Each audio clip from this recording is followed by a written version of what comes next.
अस्सलाम वालेकुम। मैं शिराज चौधरी एक बार दोबारा से एक नई वीडियो लेकर हाजिर हो चुका हूं। मेरे साथ रशीद कुरैशी साहब जुड़ चुके हैं, पीडीपी इंचार्ज पीर पंजान।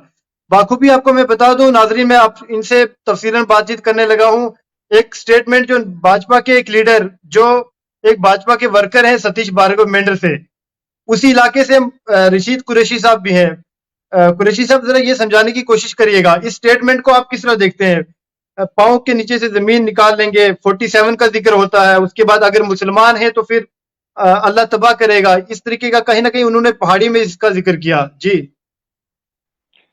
शहराज साहब, मैं आपका शुक्रगुजार हूं कि आपने एक ऐसी वीडियो या ऐसे इशू पर बात करने के लिए मुझे कहा।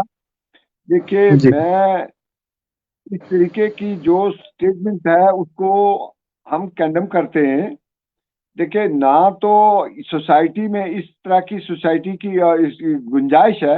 हम रजौरी पुंछ के लोग बड़े पुरअमन लोग हैं, इसमें हमारा भाईचारा बड़ा ही कायम दायम है। इलेक्शन आते रहेंगे, जाते रहेंगे, पॉलिटिकल पार्टियों की अपने अपने मंशूर है, उसके मुताबिक बिल्कुल। बात करनी है।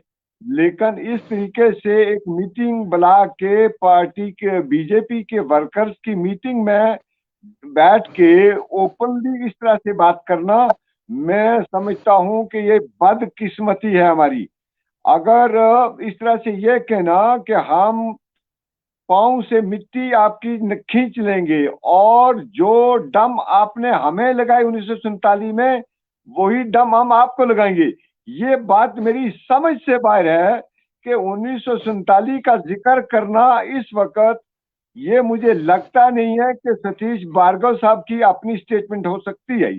ये स्टेटमेंट के पीछे कोई मंशा है, बहुत बड़ी साजिश भी हो सकती है। मैं सतीश भार्गव क्या साहब को मंशा हो जानता, सकती है? सतीश साहब को मैं जानता हूं उन्हें अच्छी तरह से। वो इस तरीके की स्टेटमेंट देने वाले नहीं है। इसके पीछे क्या मंशा है, किस तरह से दिलवाई गई, किसने किया ये प्रोग्राम? क्या बीजेपी ये चाहती है कि वो जोर जबरदस्ती करके 100% वोट किसी एक कम्युनिटी का दबाव में डाल के, थ्रेट दे के, किसी एक ऐसी जमात को जो प्रॉक्सी कैंडिडेट है किसी जमात का, उसमें उसको वोट दिलाकर नेशनल कॉन्फ्रेंस को जिताना चाहते हैं?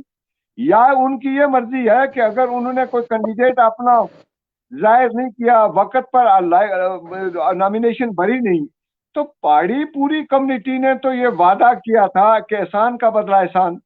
तो अगर उनका कैंडिडेट नहीं जाहिर हुआ, तो हम किसी प्राक्षी कैंडिडेट को क्यों फैसला अपना सादर करवाने के लिए मजबूर करवाएं किसी को? हम समझते हैं कि कुरैशी इस साहब तरह की स्टेटमेंट, एक मिनट। इस तरह की स्टेटमेंट देना, ये इलेक्शन कमीशन को इसका नोटिस लेना चाहिए, यहाँ की एडमिनिस्ट्रेशन को इसका नोटिस लेना चाहिए। ये थ्रेट है, थ्रेट है। ये इस तरह से थ्रेट करके आप एक हारी हुई जमात के कैंडिडेट को चाहते हैं कि वो वोट की जबरदस्ती से वोट डलवाए जाए और इस थ्रेट देके वोट डलवाए जाए। और मैं समझता हूं कि इलेक्शन के दौरान इस तरह की स्टेटमेंट नहीं देनी चाहिए थी। ये स्टेटमेंट बिल्कुल हमारे भाईचारे के खिलाफ है, इलेक्शन के रूल्स एंड रेगुलेशन के खिलाफ है। एडमिनिस्ट्रेशन को उस पर सीरियसली नोट लेना चाहिए और खुद सतीश भार्गव साहब को भी, जो स्पोक्स पर्सन है मैंडर से, उनको माफी मांगनी चाहिए और लोगों से कहना चाहिए कि मेरी मंशा क्या थी क्या नहीं थी। इससे लोगों में टेंशन पैदा हो जाती है, हो गई है।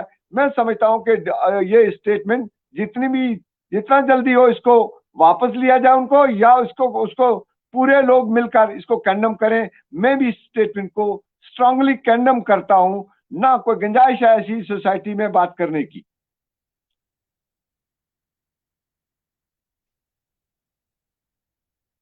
जी, आपकी आवाज आ रही है? ये आवाज हमारी रुकी है, उसकी रुक गई।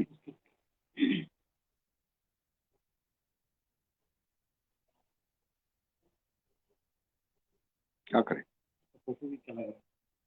इसका पता है फिर कैसे हो गया इसका?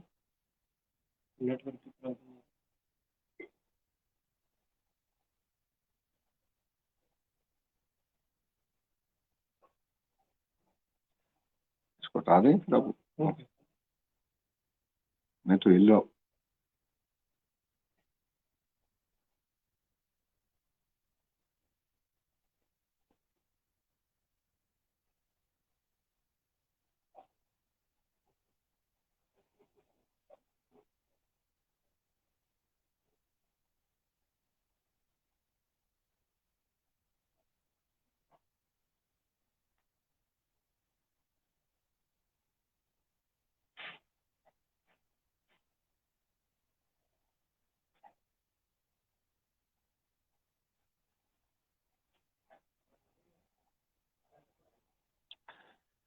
कैंसिल यही है ना, कहाँ से हो रही है?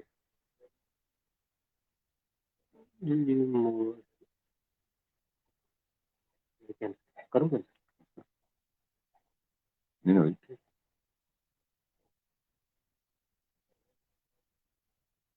ये कैंसिल आया नहीं, क्या होता है? कुरैशी साहब, मैं माफी चाहूंगा, मेरा आखिरी सवाल रहेगा, नेटवर्क की वजह से डिस्कनेक्ट हो चुका था। कुरैशी साहब, जरा ये समझाने की कोशिश करिएगा, नहीं आपने जिक्र किया नहीं, प्रॉक्सी कैंडिडेट का, नेशनल कॉन्फ्रेंस मैं का जिक्र कर रहे हैं, हाँ, लेकिन देखिए प्राक्सी भाजपा तो कहीं ना कहीं अपनी पार्टी को सपोर्ट करने वाली सर। प्रैक्सी कैंडिडेट तो यही हुआ ना जो अपनी पार्टी है, तो सपोर्ट उनकी सामने कोई ऐसी नोटिफिकेशन आई नहीं उनकी, ना कोई प्रेस कॉन्फ्रेंस आई।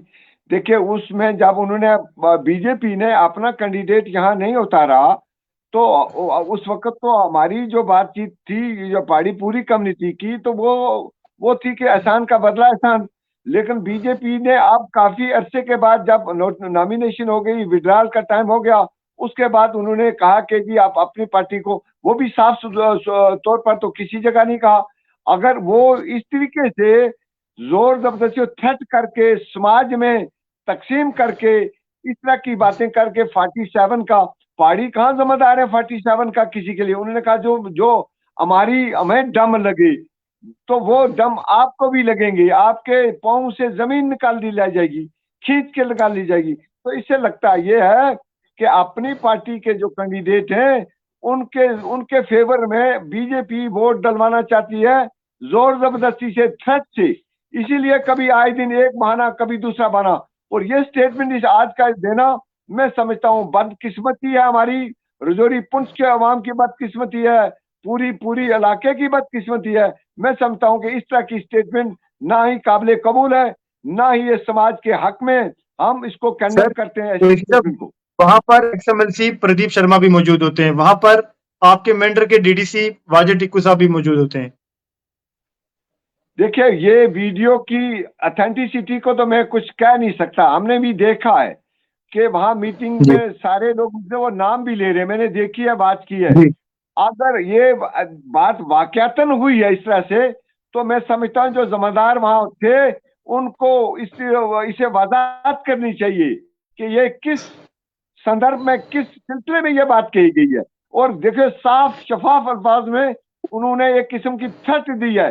मैं समझता हूं कि ये सतीश साहब की अपनी जबान नहीं हो सकती, ये उससे कलवाया गया है जानबूझ के रजौरी पुंछ के हालात खराब किए जाएं, क्रिमिनल लाइन पैदा की जाए, क्रिमिनल फ्रेंजी और जो हमारा भाईचारा है उसको अफेक्ट किया जाए। तो तभी मैं समझता हूं कि ये इस तरह की स्टेटमेंट बीजेपी के अपने एक स्पोक्स पर्सन से दी गई और अलनिया दी गई। अब ये मैं समझता हूं कि अगर वहां पर एक्स एमएलसी साहब प्रदीप शर्मा साहब मौजूद थे, बाकी जो लीडर मौजूद थे, जो हमारे डीडीसी मेंबर थे वो मौजूद थे, और दो चार नाम भी वो लेते हैं, कुछ खास उसमें सामने दिखते भी हैं, तो अगर उनके सामने ये बात करना, तो इसमें कौन से लोग जिम्मेदार हैं 1947 के? हम तो उस वक्त पैदा ही नहीं हुए 47 के। और आज की दुनिया में इस तरह की बातें करना कि इलेक्शन के दौरान, ये समझता हूं कि ये बदकिस्मती है हमारी। हम ऐसी स्टेटमेंट को कंडेम करते हैं और स्ट्रांगली कंडेम करते हैं। और मैं चाहूंगा, मैं अपील करता हूं एडमिनिस्ट्रेशन से कि वो इस पर एक्शन लें और बात की अथेंटिसिटी को भी देखें। अगर ये बात करेक्टली अथेंटिसिटी से हुई है तो इस पर कानून अपना काम करे, इलेक्शन कमीशन भी इस पर अपना कार्रवाई करे। कुरैशी साहब, बहुत बहुत शुक्रिया कीमती वक्त देने के लिए।